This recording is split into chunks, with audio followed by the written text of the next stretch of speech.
Hello and welcome to another Sligo Show Short with myself, Brendan Tierney. We're down here at the studios in the ATU Innovation Centre and we are doing a little series where we're meeting some of the other clients in this wonderful building. And today we're joined by Gavin Forkan from Plan Energy. Have all that right? We're doing a lot of interviews today and I have to get all the names and all the companies right. So tell us a bit about Plan Energy. How long has it been in existence? What do you do? I'm sure you know the whole spiel. Yeah, sure. Thanks very much, Brendan. Thanks for the opportunity. So we're a team of engineers and scientists and we do renewable energy projects. So we design them, we build them, we operate them all over the UK and Ireland.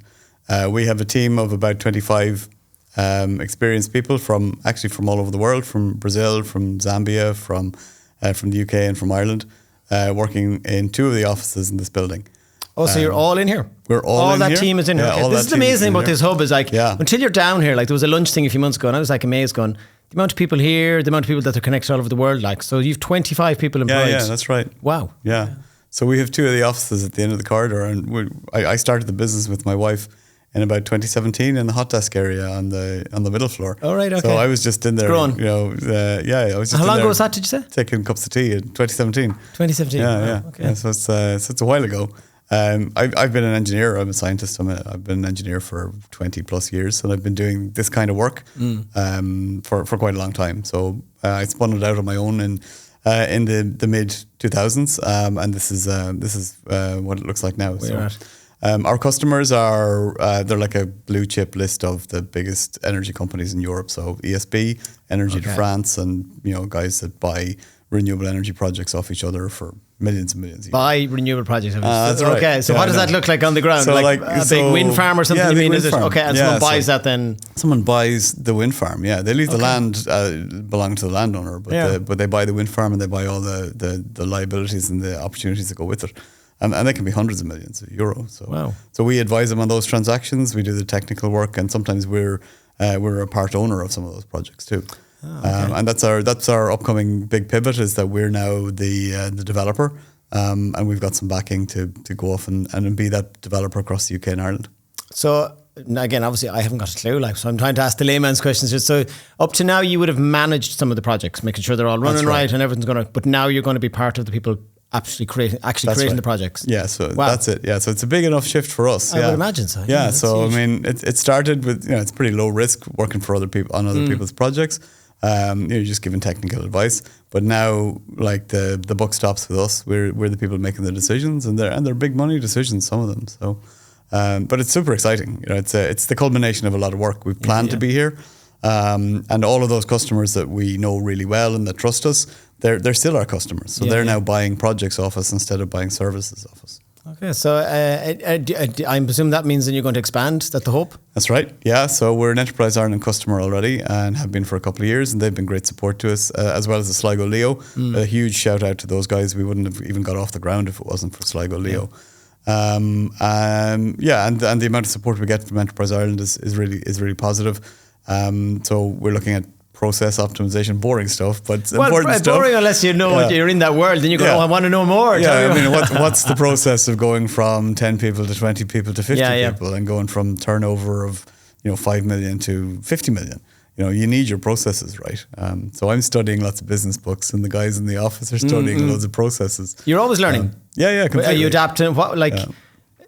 When you started, what was the hardest jump to get from 1 or 2 employees to get to even 10, or was it from 10 to 25? What was hardest? Yeah, 1 to 10 is way harder than 10 to 25. Yeah, like 1 to 10 is you're trying to find, you're first of all trying to do everything yourself, right? So that's 1.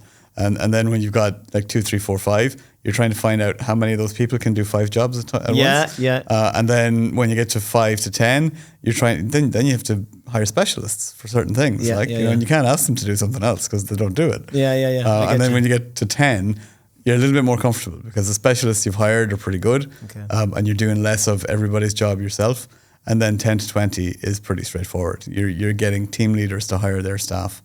And then at the end of the day, I'm just writing the check. So that's the easy part, is it? That's the easy bit. Yeah. Get the revenue, write the check. That's my job. Is it a competitive market? The industry? Yeah, it's hardcore. It really is. Yeah, I mean, there's a lot of big players with a lot of deep pockets, which is fine for them. But we're nimble, so we can make a decision in a couple of days on something that might take them 6 months. Okay. So you'd benefit if I'm one of the people in this market to deal with you, or the bigger guy is...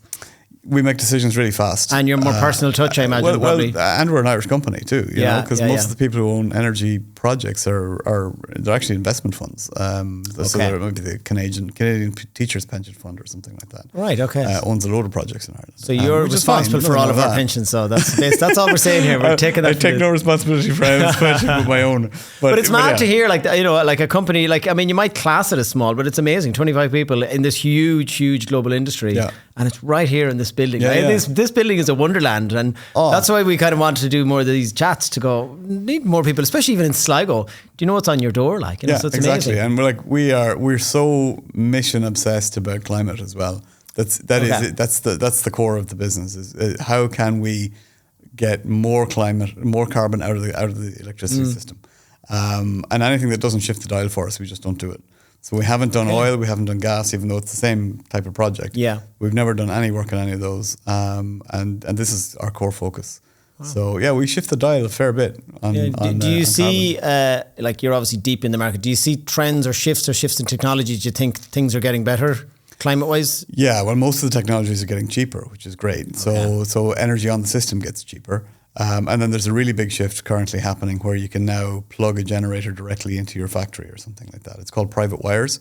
And up to now, you had to go through ESB to get everything connected. Yeah. And this new policy that the department put out literally last week is about plugging directly in. So you could put a wind turbine at the back of this building. Oh, yeah, sorry. So you could have your solar, your wind, and you go, no, we're self...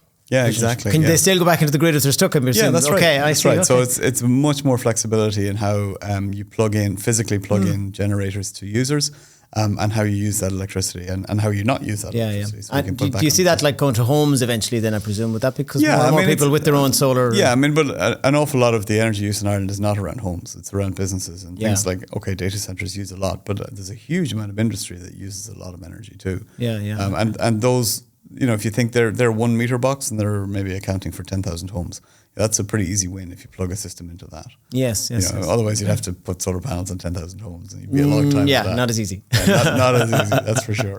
And at the moment, like, you know, if anyone watching here, like, are you always recruiting, or what's the kind of roles or what kind of people are you looking for? Yeah, we brought people back from Australia. We brought people back from Canada. And even as far away as Dublin, like, so, you know, they come for good jobs. If you're going to the bus or the train, it can be far away. Yeah, exactly. Yeah. People doing that 4-hour drive on a Monday, like, they hated it. So yeah, we're always looking for really good technical people. So we probably have a few senior roles coming up this year. So things like Chief Operating Officer and Chief Financial Officer, those roles are emerging. Okay. And but always looking for really senior, really good technical engineers in energy, in planning, environment, and also construction. So nice. I mean, a couple of years away, but we'll be constructing our own projects in the next couple of years. I remember, as I said, that day at the lunch, I was like, the amount of companies in here actually looking for really high, high grade people, and they could be watching and going, "No, I'd never thought of Sligo." Like, that's right. Like, it's people like ye that just bring this energy, excuse the pun, into Sligo, like, you know what I mean? So it's great to see. And as I said, I don't know how many clients are in the building, but like, I forgot to show them all. I think you'd be in awe of what's going on down here. Yeah. I mean, we're here a good long time, and we're probably bigger than the building wants us to be. You know, we're ready to kind of graduate out. Yeah. But it's such a good environment to be in. It's hard to get rid of us, I think. So a new fresh business like you were, 8 years ago. Yeah. You'd be definitely saying this is a good. This is not a plug for the building, but like, it genuinely is. Everyone that's in here says it's actually a really lovely space. It's a great resource, like, and it's even the things that probably they don't even know themselves. It's like there's acres of free parking, and you know, it's like don't set up the town. Just practical stuff, isn't it? You know. Okay. But it's the attitude as well. You know, you get supports. You know, you don't get babied along, but you get support, and you can get challenged at times too, and that's important too. Okay. So for anyone that wants to know more about you, website, social media, where do we find you? Yeah, planenergy.com, that's the website. Nice and easy. Yeah, completely. And we've LinkedIn profile, Facebook profile. So you'll find me, Gavin Forkan, on LinkedIn. I have a good number of followers, and I sometimes have interesting things to say, I guess. Okay. Yeah, well, you've said enough interesting things in these few minutes, so I'm sure to keep an eye on that. We have a couple of big planning applications coming up at the minute for big projects. So if anybody wants to log into those in Longford County Council and voice support, that'll be much appreciated. Get the plug in. Why not? Yeah, absolutely. Well, Gavin, Great to hear your story. It's an amazing story of growth over the last number of years here in the building, and thanks for coming in and sharing your story. Not at all. Thanks a lot, Brendan. Thanks for the opportunity. So that was Gavin Forkan there from Plan Energy. Thanks for watching. Thanks for Brian behind the scenes doing the cameras, and the team here at the ATU Innovation Centre for providing us with the space. We'll see you all again next time.